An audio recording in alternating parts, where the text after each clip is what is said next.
que convoque a una gran conferencia nacional de todos los sectores de la vida nacional que han estado interesados en este debate sobre el oro, y que se establezca un consenso nacional en torno al tipo de acuerdo a formular con Barrick, si es que hay que hacer acuerdo con Barrick, o de lo contrario el Estado nacionalice nuevamente la mina y asume el control de eso y negocie con quien entienda que más le favorece al país.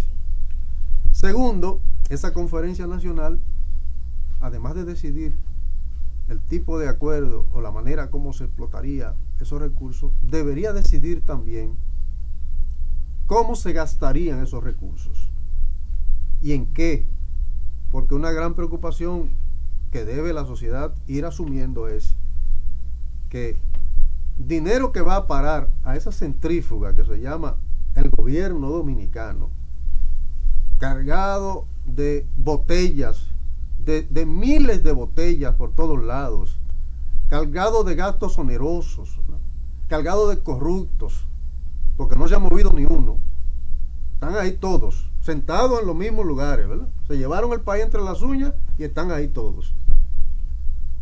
Y entonces no hay garantía de que ese oro lo recuperemos y sirva al pueblo dominicano para resolver sus problemas.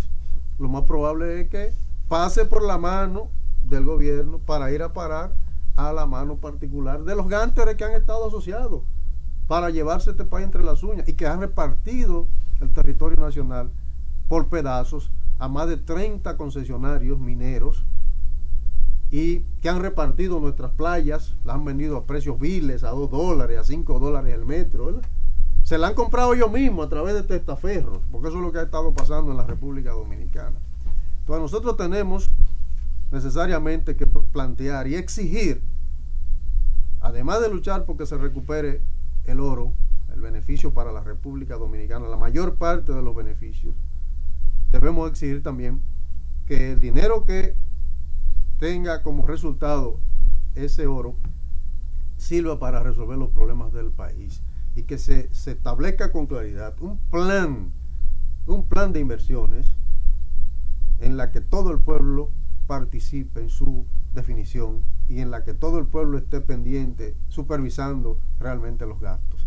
Esas son propuestas que, insistimos, hay que demandar en la República Dominicana. Si el presidente hiciera esto, convocara esa conferencia, lo que resultare de esa conferencia, el Frente Amplio lo asumiría y se pondría detrás del liderazgo del presidente para recuperar el oro y para desplegar un gran plan de desarrollo nacional. Eso es una postura que nosotros no tenemos el más mínimo temor de hacer frente a la sociedad. Fidel, mire, el presidente Danilo Medina anunció en sus discursos de campaña que iba a haber un programa de alfabetización en todo el país, y también planteó el tema del 4% para la educación. Ninguno de estos dos planteamientos o de estas dos promesas que hizo el presidente de la República se han iniciado. Sin embargo, el presidente ha anunciado la construcción de 2 megaproyectos, siguiendo la política de Leonel Fernández, que es la construcción de la carretera Santiago de los Caballeros, San Juan de la Maguana, y hoy anunciaron la construcción de la presa de Palmasola. Esto es una situación que queda una contradicción entre los megaproyectos y la inversión social, que es la misma política que llevaba a cabo el presidente Fernández. ¿Qué usted tiene que decirnos al respecto? Mire, hemos saludado la iniciativa del Plan Nacional de Alfabetización, nos parece loable, aunque hemos dicho eso no es suficiente. Aquí hay cantidad de bachilleres y hasta de universitarios que son analfabetos funcionales. Es decir, no basta con usted enseñarle a la gente a leer su nombre. Claro, ese es un paso trascendental.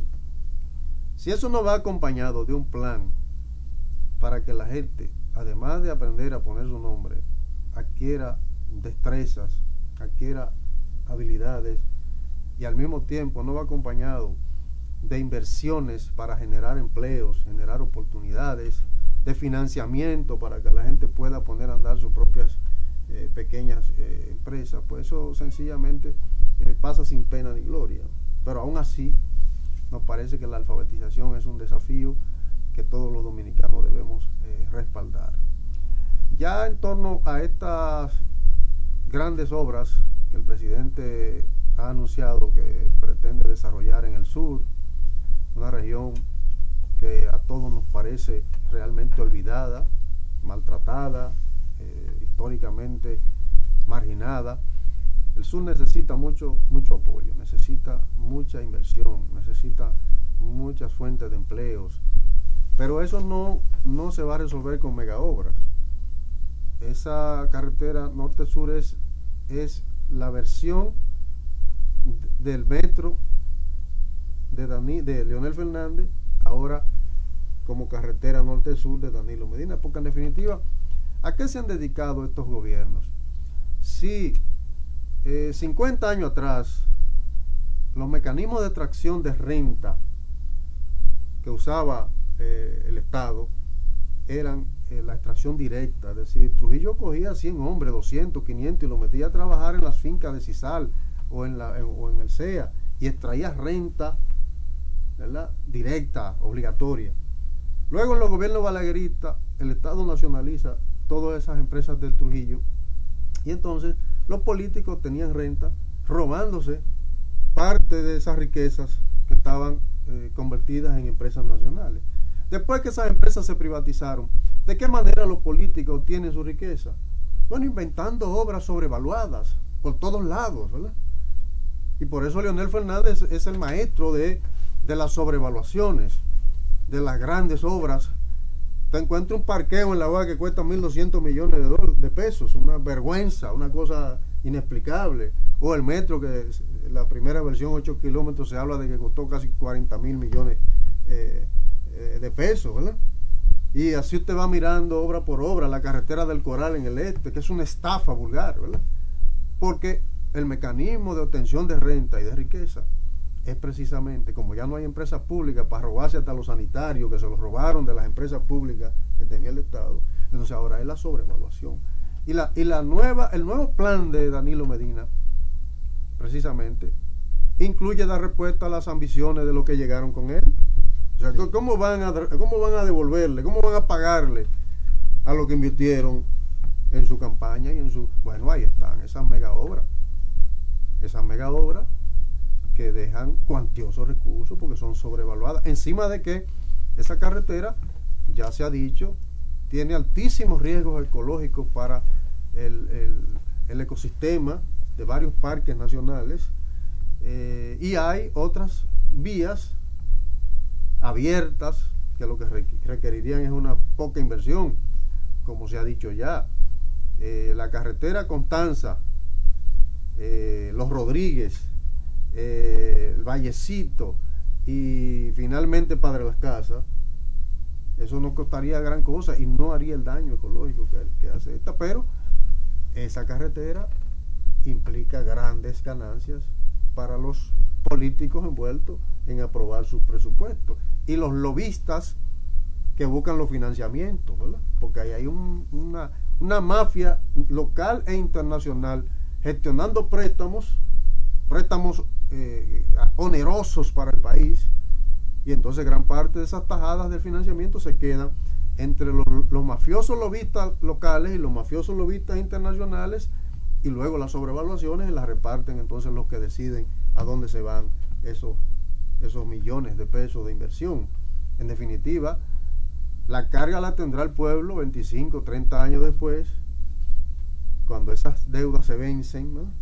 Y hay que sacar exprimirnos los apretados bolsillos para sacarnos el dinero de pagar todas esas locuras que unos cuantos políticos llevan a la práctica para sencillamente lucrarse de las mismas. Yo conozco muy bien esa zona de Palmasola, Carrera de Yegua, campos hermosísimos, campos con una potencialidad productiva grandiosa. Realmente es un reclamo de hace muchos años de la gente de Carrera de Yegua y Palmasola, el que se le construya no una presa, sino un pequeño dique, porque la gente allí lo que requiere es agua para mojar sus predios, y ciertamente en esa zona hay abundante agua. lo que se requeriría es un pequeño dique, más o menos a cierto nivel de altura, que permita una distribución del agua para que esta gente pueda ya no vivir de una agricultura estacional dependiendo de las lluvias, sino que esa tierra rica pueda ser explotada permanentemente. Y entonces nosotros nos pronunciaríamos porque en vez de una presa grandiosa se trabaje para hacer un dique, digamos, que dé respuesta a los reclamos de esas comunidades. Profesor, ¿y cómo usted ve, son dos temas, las intenciones, las buenas intenciones, aunque de buena intención está el infierno lleno, ¿sí?, del señor presidente con aceptarle unos títulos a una gente que son del partido, unos títulos apócrifos, diríamos, dándole al Estado, permitiéndole al Estado aparentemente un 55% de ganancia y un 45% a los que llevaron esos títulos apócrifos frente al presidente. Y esto se le hacía entredicho que son los patriotas que en sí iban a reivindicar a Bahía de las Águilas, y que porque parece que hay un contrato de que esa zona de Pedernales precisamente es un centro turístico, pero ellos iban a bautizar esto. ¿Y cómo usted vio esa intención del presidente, que ya estaba homologando esos títulos? Bueno, el país reaccionó rápido y el presidente no tuvo otro remedio que echar hacia atrás ese decreto por medio del cual legalizaba un fraude descomunal, un fraude que se ha estado haciendo en varias etapas. La primera versión de ese fraude, los gobiernos balagueristas, que trajo como consecuencia un escándalo y el apresamiento, el sometimiento a la justicia de varios exfuncionarios. Pero hay una segunda etapa de ese fraude, que se destapa también con la investigación que había hecho la reconocida revolucionaria, dirigente 14 de junio, guerrillera, Piqui Lora, que había hecho una investigación a fondo sobre el tema y que al morir sus hijas tenían la misión de entregarle al presidente Leonel Fernández aquel legajo de documentos originales en que quedaba evidenciado la magnitud del engaño y del fraude al Estado y al pueblo dominicano. Y entonces lo que hicieron los funcionarios del gobierno de Leonel Fernández fue coger esos papeles originales y entonces reproducir el fraude, esta vez más descomunal, ¿verdad? Cogieron esos papeles y se autoadjudicaron también. Entonces ahora resulta que los funcionarios PLDistas también son dueños de media Bahía de las Águilas, ¿no? Y obviamente el presidente resulta supuestamente sorprendido, ¿no? Porque yo me niego a pensar que hay un presidente aquí desinformado. Si está desinformado, debe cancelar entonces a todos sus funcionarios de inteligencia y de seguridad, porque se supone que el hombre más informado en la República Dominicana tiene que ser el presidente de la República. Entonces no creo que haya sido sorprendido, ¿verdad?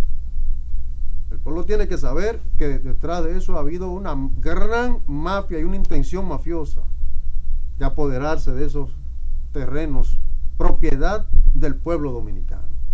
Y por tanto, nosotros no podemos más que llamar a la población a estar muy alerta con este tema de Bahía de las Águilas. No podemos permitir que nos despojen de esa gran reserva ecológica, de esa gran riqueza para la recreación sana y para la protección del medio ambiente, que es Bahía de las Águilas y el Parque Jaragua que está en su entorno.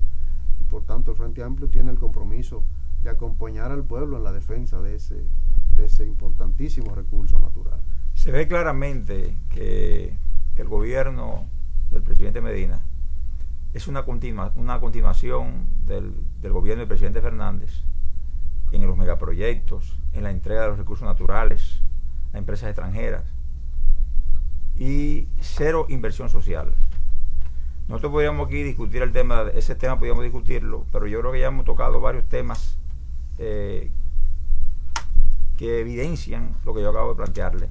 Sin embargo, entiendo que es importante que el pueblo dominicano, los televidentes, conozcan cuáles son los proyectos, cuál es el plan que tiene el Frente Amplio para cambiar los entuertos a que nos han sometido los gobiernos del PLD. ¿Cuáles son los proyectos del Frente Amplio respecto al problema de los recursos naturales, al problema de nuestros recursos mineros, la inversión, sobre todo la inversión social? Mire, primero, muy de acuerdo con la reflexión que introduce Johnny. El gobierno del presidente Danilo Medina, que ha querido decir que cada maestro tiene su propio librito, intentando distanciarse de las ejecutorias del anterior gobierno, es decir, de Leonel Fernández. En su discurso último ni siquiera mencionó su nombre, en un esfuerzo por distanciarse. Pero resulta que una cosa son las palabras y otra cosa son los hechos, porque en los hechos Danilo Medina sigue actuando con el mismo librito de Leonel Fernández. Nada más hay que ver algunos indicadores. En 6 meses de gobierno ya van 3.000 y pico de millones de dólares en deuda nueva, deuda externa nueva. 3.000 y pico de millones de dólares, ¿verdad?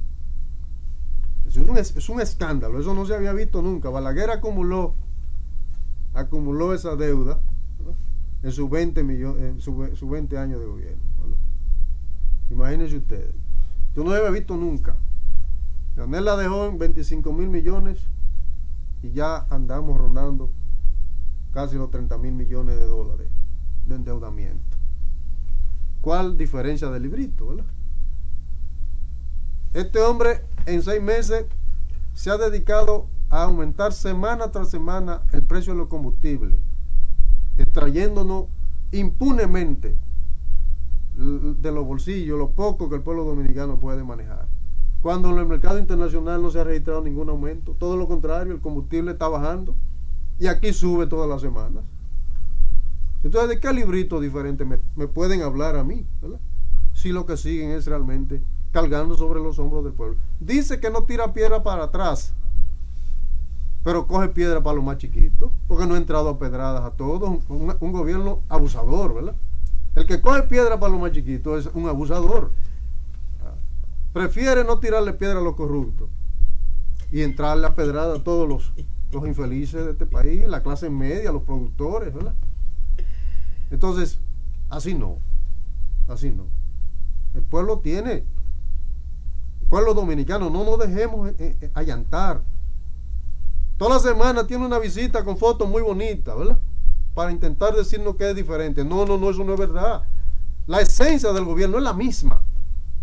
Son 2 caras de la misma moneda, porque incluso hay una estrategia de poder de largo aliento. Danilo, del 12 al 16, del 16 al 20 vuelve Leonel, y del 20 al 24 vuelve Danilo, ¿verdad? Porque incluso han construido una estrategia que se basa en hacerse oposición dentro del mismo partido para construir la dictadura perfecta parecida a la que tuvo el PRI durante más de 70 años en México. Aquí se requiere una oposición. Incluso el empresariado le llamó la atención. El empresariado debería ser la primera fuerza social interesada en que aquí surja una oposición firme, en capacidad de equilibrar la situación del país, porque no se están dando cuenta que esta mafia que creció alrededor de Leonel Fernández ha acumulado tanta fortuna que pone en riesgo incluso la estabilidad de los grandes ricos de este país, de gente que tiene 100 años al frente de empresas y de iniciativas económicas, y que hoy estos elementos que han acumulado fortuna en forma meteórica los desplazan de áreas de negocios importantes. Se requiere una fuerza de oposición, si no se van a comer el país, como ya tienen repartido el país en más de 30 concesiones mineras. Han partido esto por pedazos y lo han repartido, lo han regalado a precio de vaca muerta, y por detrás son inversionistas de esas cosas, ¿verdad? Profesor, finalmente hay un tema que no podríamos irnos de este manjar sin haber hablado de esto. ¿Qué usted cree, profesor, acerca de un tema que puya cada vez que los profesores han tenido ahora que irse en una protesta y le han caído encima siendo secretario, siendo gente, diciendo que un 100% no y que se iría el 4% en sueldo, cosa esta que nosotros, a nuestro juicio, nosotros entendemos que es una falacia porque se está manejando 100.000 millones casi. Y creo que esto, lo que dijo Johnny de alfabetizar, esto es un proyecto que creo que el gobierno no debió de precipitarse, porque fíjese, se está diciendo que los maestros de aquí no sirven. Ejemplo lo tenemos usted aquí, maestro que enseña. Entonces, si los maestros no sirven y los alumnos no aprenden, tienen que irse a suelo extranjero a buscar maestro, a buscar libro. Entonces, ¿por qué no dedicar ese 4% en mejoría de maestro, en darle curso, plantar una escuela de enseñanza, de capacitación filosófica, preparación de maestros y mejores vidas a los maestros? Y entonces, al cabo de los 2 años, haber saneado ese sistema, haber preparado los maestros y darle mejores vidas, ¿usted no cree que así se podría empezar? Porque fíjese, es tan tal que los maestros de aquí no sirven ninguno.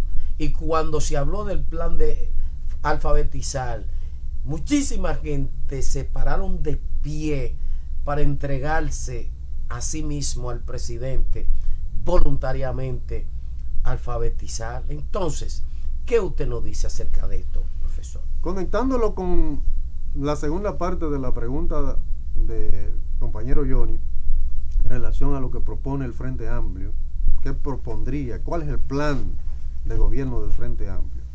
Precisamente, ese plan está atravesado como primera gran meta la de la dignificación de la vida de todos los dominicanos y las dominicanas.